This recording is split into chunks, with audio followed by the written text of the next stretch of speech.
Good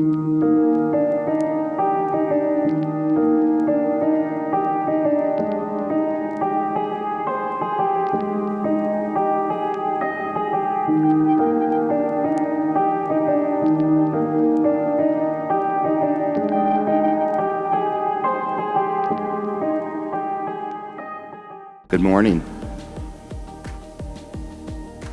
Okay. On behalf of our family, I'd like to welcome everyone and say hi to all our friends and family up in Connecticut and around the world. Tony Snetro, the guy you want on your side. As I began to think about how to approach the 3 minutes I've been allowed to laugh, I realized that the big question about Dad, Tony, is what was the formula that created this amazing example of a human being? Like most things, it was a progression, a collection of life's lessons and actualization, a lifelong journey of awareness and personal growth. As a child, he learned that things could go from great to challenging overnight in either direction. Thus the beginnings of his famous saying, "You gotta keep moving." Although most people took that at his face value, we all knew he meant that on several levels. It was a spiritual, emotional nod to perseverance. His early manhood began his lifelong commitment to caring. He became the head of a household of 7 brothers and sisters and his mother, Angelina, nurturing his commitment to family and community, which guided his entire life. Love in action took root in his soul. It became his calling card. Then adulthood forced him to stand up and acknowledge the world around him. He took action, as he always did, and enlisted in the Navy. This period solidified his desire for the truth, protecting what you believe in and calling a fair game. Of all the incredible things he accomplished in his life, service to his country was the one he was most proud of. When he returned from war, he married his beloved soulmate, Josephine, which brought children and change. As a husband and father, he realized he had to learn and grow. His World War II consciousness evolving into one that could navigate the modern world. He was barely 5'6", but he lived like he was 7 feet tall. With a humility that was disarming, as you all know, mentoring so many of us, delivering his message by example, with a sense of humor he shared with the world, spreading the virtues of truth, sympathy, cooperation, dignity, respect for oneself and others, fortitude, and most abundantly, love. From our sister Loretta, I have so many wonderful memories of my dad. What I admired most was his love of family, his tenacity, and work ethic. He loved my husband, Alan, unconditionally and taught him so many great skills. He and Mom were the best grandparents and were deeply involved in our children's lives. One of his greatest gifts was his undeniable work ethic, you can say that again, which I've carried with me, being Loretta, my entire life. When someone comments on that, I always give him 100% of the credit. His love for all of us was genuine and unending, and we took great joy watching him live in his retirement years to the fullest. From my sister Gail.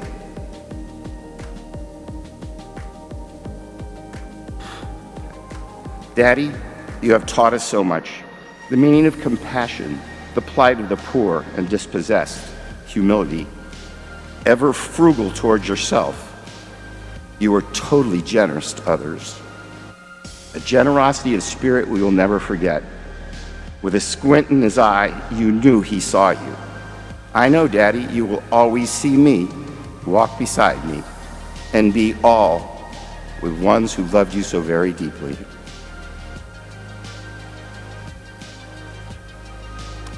I'll leave you with this. Dad's generation communicated with idioms or sayings. I think it grew out of the fact that they were the first movie generation.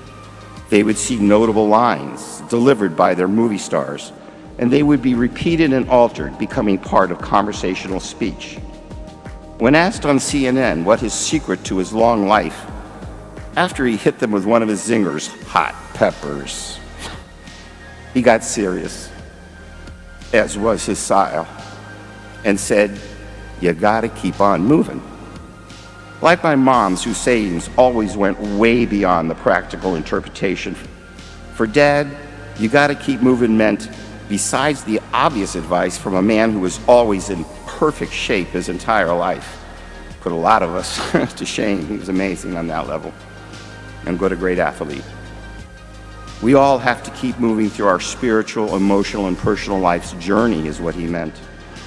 He kept moving through the Depression, personal tragedy, a world war, a homecoming, a marriage, fatherhood, social change, the advance of the techno-modern world, with his head held high, a positive, loving attitude, ready to help himself and everyone he knew to keep moving.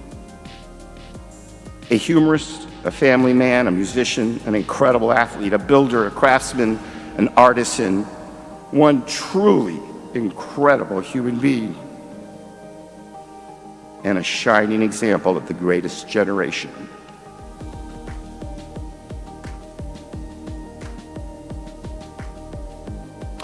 I know everyone in this room who knew him will carry a piece of him forever, because he is the guy you want by your side. I'm sure when he is greeted by all his family and welcomed into the next life, he will kiss Mom and then hug his sister Tess, and she will whisper in his ear, "Boy, we've been waiting a long time for you to get here. I made it through." And we will all make it through, as long as we rely on his strength and his courage.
President of the United States Navy, and a grateful nation.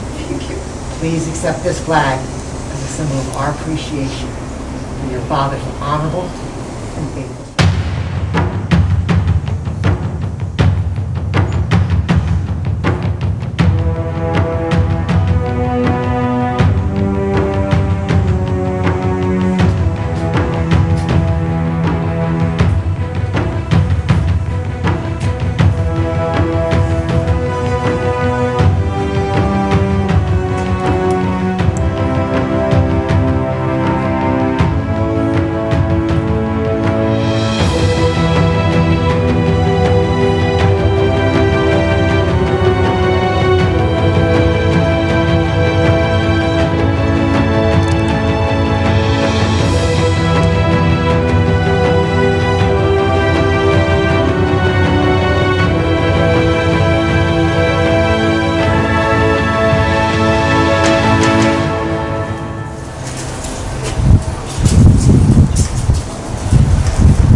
On behalf of the President of the United States Navy, and the grateful nation, please accept this flag as a symbol of our appreciation for your father's honorable and faithful service to our country.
On behalf of the President of the United States Navy, and a grateful nation, please accept this flag as a symbol of our appreciation for your father's honorable and faithful service.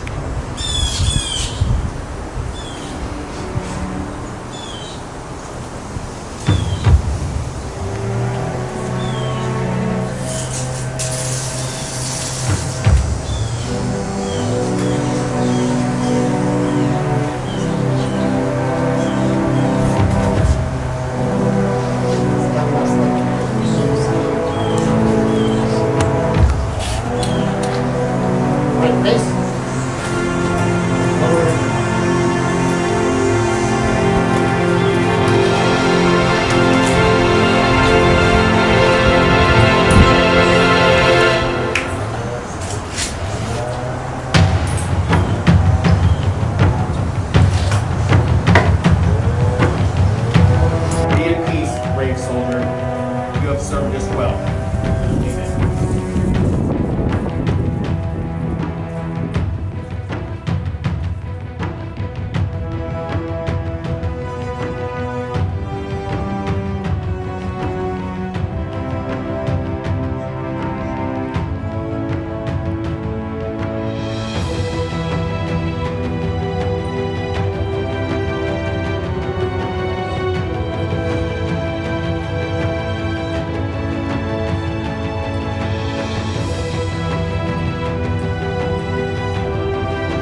Freedom is true in this land. Today we enjoy the freedom that we enjoy today, thanks to this country.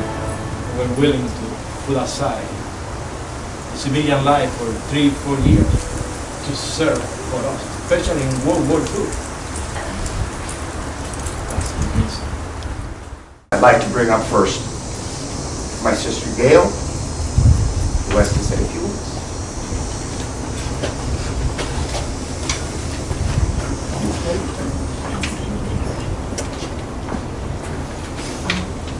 On behalf of my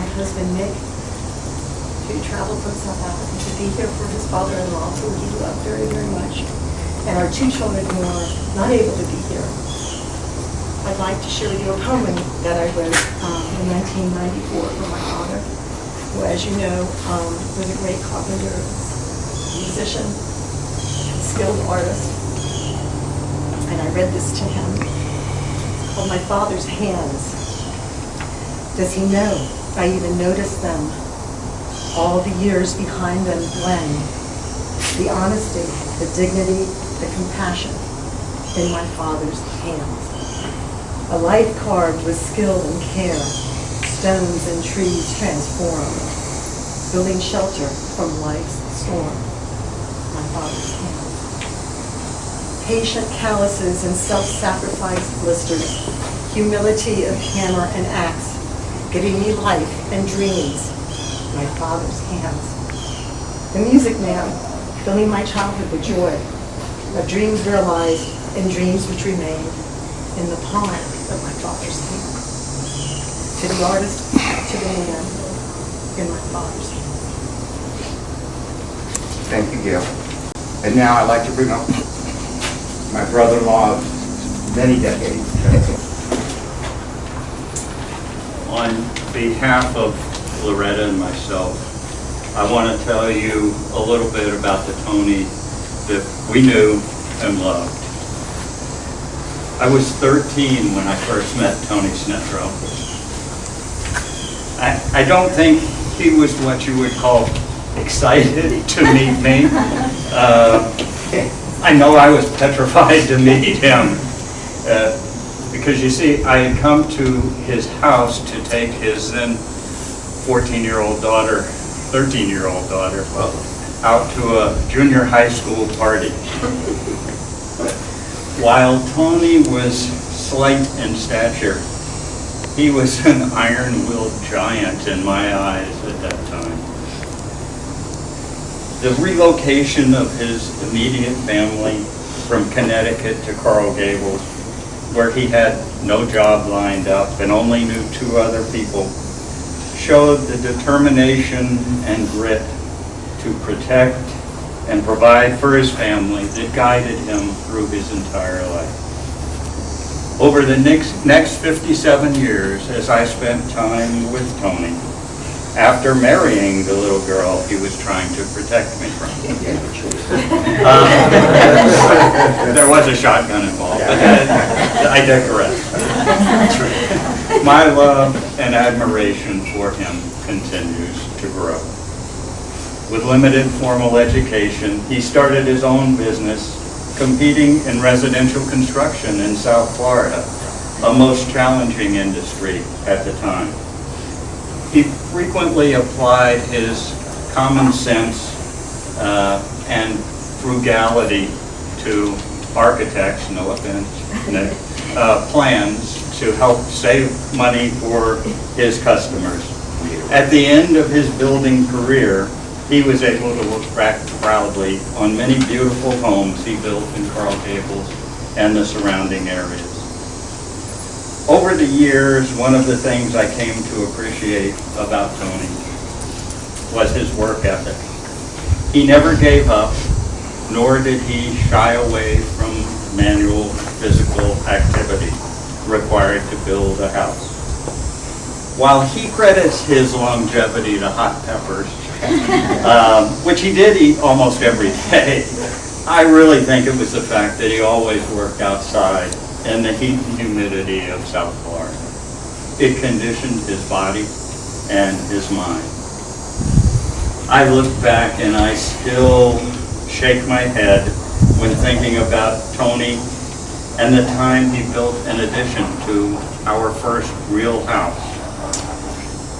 To save us money, it was Tony out in the yard with a pick and shovel digging through coral rock to create the area for the foundation of the new room, while his helper, that would have been me, was running into the air conditioning every 10 minutes to get water. It was Tony running back and forth on scaffolding 15 feet over a concrete floor, while his helper, again me, was holding on for dear life to a stanchion of the scaffolding and trying to stain a 2-foot section of a tongue and groove ceiling that he put in totally. How do you thank a man for that kind of generosity and inspiration? Words really don't come across as enough. The Tony I grew to know was not the mean man who wouldn't let his daughter go out with me 2 nights in a row on the weekend, but instead a man of uncompromised character, a man with a strong moral compass, forged as a machinist mate on the USS Boston, a man who loved and provided for his family from an early age in Connecticut during the Depression and continuing for over 70 years in South Florida with his loving wife Josephine, their children, grandchildren, and great-grandchildren, almost all of whom are with us today. Tony was a man who enjoyed some of the simple pleasures of life, but a man who could communicate and connect with people from all different classes because he was genuine, and that genuineness came through in everything he did. Tony was a man who loved bowling and baseball and beer, and especially the beer in his 90s after he was playing a softball game with the young Viejos. Tony Snetro was a man who represented everything that is right and good about the United States. A man that will be missed by all.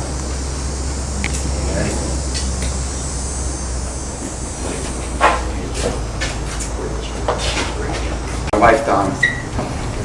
Sorry. I don't know how you even follow that. Okay, so the memories of the man who was my father longer than my own father are etched into my heart with a red triangular pencil, the one he carried with his tools. The tools that he fixed the walls and doors and windows of the roof of the home that we all built and loved together. We met on my first date with his son. He played the trumpet and sang and drank wine, and we laughed, and he welcomed me into his heart. In the years that followed, I never called him Tony, always Dad. He fixed my heart so many times in quiet conversations, in silent I love yous whispered across a room full of raised voices, and just by being there. His love was without bounds. I felt guilty the first time he sang, "Whatever Donna wants, Donna gets." But he wanted us to have our first puppy. He sensed the joy that it would bring to his grandchildren before they were even born. His patience was without measure, countless hours playing on the floor with babies who knew he was the coolest before they could even speak, and children who grew up by his side watching and learning to be kind by his example. I will miss everything about you. I will miss cooking together. I will miss making you laugh. I will miss dancing cheek to cheek with you. We did a lot of that. And dancing the can-can for you, and driving to the cottage with you saying, "I don't know where we're going, but I'll go anywhere with you." I will miss holding your hand and taking funny pictures together and the big deal you made out of smelts, and hearing you sing the funky way you did subtraction, and humored me about math with letters and the way you treated everyone with respect. I will miss the way you loved it when I noticed your haircuts, how you were funny, corny, and sly and silly. I will miss the warmth of your hands, always outstretched and gentle, and the way you could run all day on a glass of water and a ham sandwich. I will try to always be honorable like you, to measure my words by their integrity like you, to honor you by remembering you and telling stories about you. You were remarkable in too many ways to count. You are now our beacon, the light that will always be within us and guide us home. Thank you, Donna. Last thing, that's my daughter did help me with a short thing to read. I just thank you for your patience. I apologize again for the mistake. This is a poem from my cousin, Sophia. Poppy, you taught us all very much, and you would always wear a smile. I'd laugh every time we spoke, and we'd joke for quite a while. Through Christmas, Easter, Thanksgiving, and more, we made so many memories on sunny days and rainy days too. You told the best stories. And though I can't see you in person right now, I know you were wild and free. But don't have too much fun up there, because you still gotta look out for me. Please watch over our families from stubbing their toes and other silly mistakes, and come visit every so often in your own very special way to make more memories along the way. We love you so much. You're the one we adore. You're our biggest hero, role model, and so much more. Love you.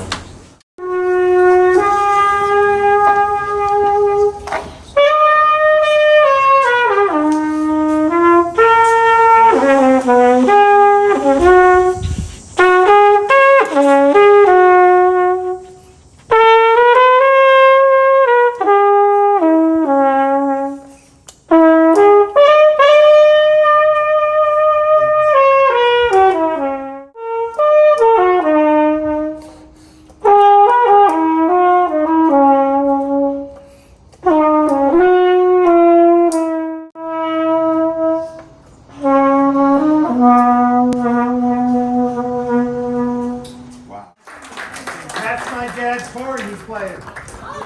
This is Toppy's flugelhorn. This is Patrick. Thank you. Patrick, with my dad's flugelhorns.